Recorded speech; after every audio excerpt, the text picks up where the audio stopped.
Voltamos a falar aqui da Casa Show 2013, uma das grandes atrações é o stand da Globus Automação.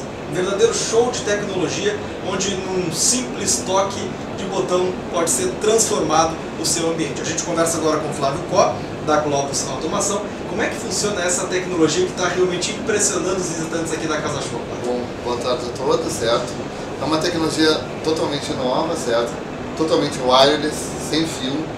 Não se quebra nada, não interfere em nada na fiação existente no ambiente.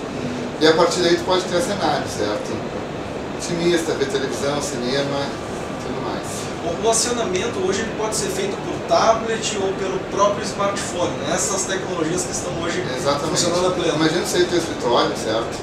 Eu quero uma temperatura de 23 graus na minha suíte, acionar pelo celular, chegar em casa e está no ambiente que tu selecionou. Até a situação da Casa da Praia, né? Que é uma possibilidade para o usuário, ele está aqui em Porto Alegre, como é que funciona? Como é que ele faz o acionamento lá dos seus equipamentos na Casa da Praia? Bom, o ambiente está todo automatizado, certo?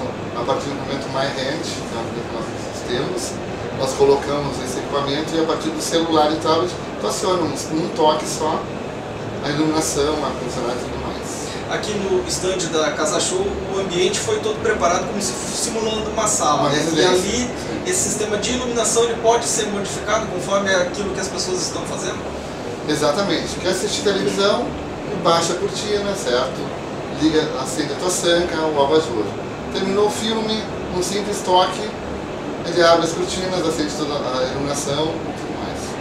Muito obrigado, Flávio Có. Essa aqui é uma das principais atrações aqui da Casa Show, no Centro de Eventos da Fiergs em Porto Alegre.